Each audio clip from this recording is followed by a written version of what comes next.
Do you remember the smell? That specific mix of stale popcorn, carpet cleaner, and plastic cases. For decades, Friday night in America meant one thing: a trip to Blockbuster. It wasn't just a store, it was a ritual. Families would spend an hour walking down those aisles, arguing over whether to rent Titanic or Goldeneye. At its peak, a new Blockbuster store opened every 17 hours. They were a juggernaut. A cultural icon. They had 9,000 stores and employed over 80,000 people. They seemed invincible. Today, if you drive through those same neighborhoods, the blue and yellow signs are gone. From 9,000 locations, to just one lonely store in Bend, Oregon. But here is the twist that most people get wrong. Everyone says Netflix killed Blockbuster. That is a lie. Or at least, it's not the whole truth. Blockbuster had the money, the brand, and the opportunity to crush Netflix before it even started. They didn't just die from bad luck. They died because of a single, catastrophic meeting in the year 2000. A meeting where Blockbuster executives laughed at a tiny startup that offered to sell itself for peanuts. This is the story of the $50 million mistake, and the corporate arrogance that destroyed a $6 billion empire. To understand the fall, we have to look at the golden era. In the 1990s, Blockbuster was a money-printing machine. But their business model had a dirty secret. They weren't just in the movie rental business, they were in the penalty business. Blockbuster made nearly $800 million a year strictly from late fees. That is 16% of their entire revenue. Think about that. Their profit depended on their customers failing to return the product on time. They were betting against their own clients. People hated it, but they had no choice. It was the only game in town. Until one man, Reed Hastings, forgot to return a copy of Apollo 13. 6 weeks later, he found the cassette in his closet. He went to the store, ashamed, and had to pay a $40 late fee. He later said, "I was too embarrassed to tell my wife about it." That anger sparked an idea.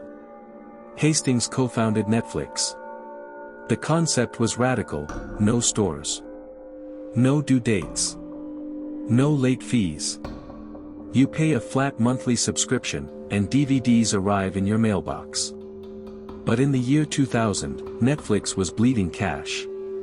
The .com bubble had burst. They were desperate.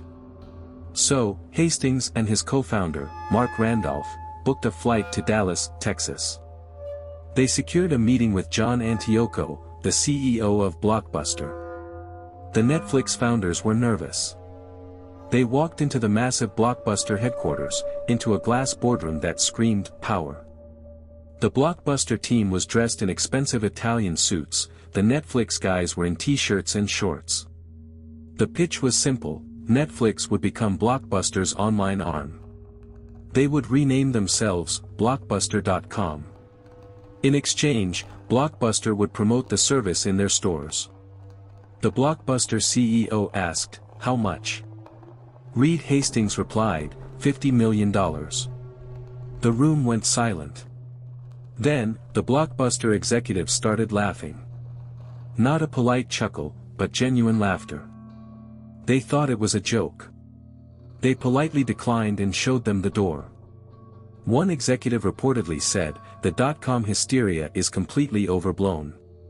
It was the worst no in the history of business." But the story gets darker. Years later, Blockbuster actually did try to pivot. John Antioco, the CEO, eventually realized Netflix was a threat. He launched Blockbuster Total Access, a program that allowed online rentals. And it was working. They were stealing subscribers back from Netflix. So why did it fail? Enter the villain of our story, Carl Icahn. A notorious activist investor. He bought a huge stake in Blockbuster and looked at the books. He saw that the Total Access program was expensive. He told the board, "Why are we spending money on the internet? We should focus on the stores and the late fees. That is where the money is." Icahn waged a war in the boardroom. He got the CEO fired. He reversed all the modernization plans. He doubled down on physical stores just as the world was switching to high-speed internet. It was suicide. By 2010, streaming was taking over. Blockbuster, saddled with debt and thousands of expensive leases, couldn't keep up. They filed for bankruptcy. The assets were sold off. The signs came down. The ritual of Friday night was gone forever. Today, Netflix is worth over $250 billion. If Blockbuster had bought them, that $50 million investment would have returned a 500,000% profit. The lesson of Blockbuster isn't about technology. It's about mindset. They fell in love with their past success and ignored the future. They chose short-term profit over long-term survival. And in the ruthless world of business, if you refuse to evolve, you become a museum piece. Thanks for watching Money Lore.